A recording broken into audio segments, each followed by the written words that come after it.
Nice SmashCast here. I'm AG and PJ. Today we're going to be talking about Sakurai and why he included Pac-Man in Smash Bros. And he's just going to be going in depth with why he was added and the inspiration, some of his movesets, stages, and just everything about Pac-Man that he could really think about, which is pretty interesting. So PJ's going to start it off here. So basically, this is what the article says, so I'm just going to start off. Back when I was developing Super Smash Bros. Brawl, Shigeru Miyamoto asked me, "What do you think about Pac-Man as a guest character?" There's no way, I thought to myself as I envisioned that mascot, oh so reminiscent of a pizza, missing a slice. I didn't say it out loud, of course, but here we are 8 years later and everything is complete. You never know what's going to happen in this crazy world. Actually, perhaps it's better to say nothing at all. Yes, that's such a good idea. In any case, at the E3 Roundtable 2014, I announced Pac-Man's inclusion as a playable character in Smash Bros. For 3DS and Wii U. The event itself was restricted to the media and was held in a rather small venue, but as soon as I revealed Pac-Man, the room was immediately filled with deafening cheers and applause. I decided to use the old school Pac-Man design you often see in illustrations, a sphere with arms and legs stuck on, and not the more recent wide-eyed look. Of course, Pac-Man also reverts to his familiar spherical shape for certain attacks. Pac-Man utilizes a number of elements from the games he's appeared in, like the fire hydrant from Pac-Land and the ghost and bonus fruit from the original Pac-Man. You can actually charge his bonus fruit attack to cycle through projectiles that possess different trajectories and other unique characteristics. I've also included a Pac-Man stage in the 3DS version, so if you collect 100 dots, a player-exclusive power pellet, just like in the original Pac-Man, appears that can power up your character when consumed. The key thing to note is that ghosts turn frightened when you eat the many designs I've implemented. That is only possible in the 3DS, where each player has his or her own screen. But I suppose Pac-Man's already had enough of an introduction. I'd like to talk more about the intention behind my game design. Since I'm creating the new Smash Bros. In cooperation with Bandai Namco Games, it makes sense to include one of their characters, and Pac-Man is perhaps Namco's most iconic character, so Pac-Man should join the fray. It's a pretty logical train of thought for anyone who has been playing these games for many years. However, simply thinking about including a character in the game and the act is actually crafting the character and making them work are two entirely different things. It's quite difficult for me because most players only think about whether a character is in the game and fail to consider the difficulties of bringing that character to life. How should I bring the character's personality? How should I make them move? Can I devise a consistent, comprehensive style for them? What techniques can I come up with to help them stand out from the other fighters? Moreover, do those techniques fit the character and their original game?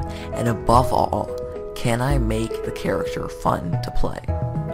If I just slap together a moveset, that character wouldn't be very enjoyable. Conversely, on a big project like this one, there isn't a lot of time allotted for trial and error when creating characters. I decided on nearly all the types of newcomers I wanted to include at the time of the game's conception.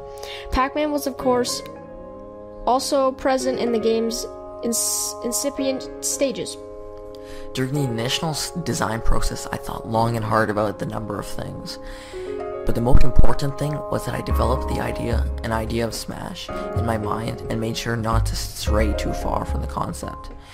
Should complications arrive during development, I take the ideas I came up with during the initial planning stages, compare them what is feasible, and at present and endeavor to come up with the best possible solution. This doesn't mean taking the middle road with a simple compromise. I come up with a design that fits the current situation while doing my best to preserve the original concept I had in mind. I've found that this is a very effective means of problem solving for me, and one that might also be applicable for many other kinds of professions. So basically, let's just kind of do a rundown of this. At the top here, he says how Pac-Man was supposed to appear in Brawl, basically.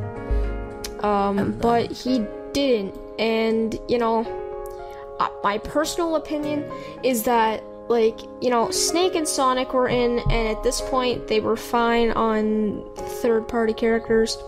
and maybe decided to include Pac-Man later, or, you never know. He doesn't specify perfectly here why he made it in this game and not the other, but anyway. And then he talks about the Pac-Man stage on the 3DS, where if you collect 100 dots, it's a player-exclusive power pellet. And the key thing to note is that the ghost will turn frightened when you eat it, but they don't change on your opponent's screen, which is pretty cool. And then he talks about crafting the characters and making them work are two entirely different things, and he wants to make Smash the most fun possible. And that, as we all know, newcomers are usually decided right when the game is thought up. So when it's first announced, it's usually pretty much has the roster done, except for a few newcomers that may come when new games get announced. Yeah, so yeah, pretty much about the stage, and he just talks about the game design where, there's no really trial and error, it has to be perfect. So, to be honest, I think it was good that they used the Pac-Man design, because the Ghostly Avengers design is just an embarrassment, and I think all Pac-Man fans can agree. And to be honest, like Sakurai mentioned, the pizza slice kind of character being in a game where the characters are basically 3D, it's kind of weird. So, overall, I think all people are happy that they actually used his Pac-Man design over his new Ghostly Avengers design. Yep, we sure are, and we're glad that they used the old-fashioned classic PlayStation look instead. Yep. So anyways, guys, what do you guys think about Pac-Man being in Smash? And what do you think about everything that Sakurai says? Things like the Pac-Maze stage on the 3DS, and what do you think is going to happen for the Wii U version? And do you think that any more Bandai Namco characters could be announced? Even though it's very unlikely, you never know. So there's some Smash for thought. We'd love to hear all your comments and we'd love to hear all your thoughts in the comment section down below. Anyways, the SmashCast signing out. Peace. Peace.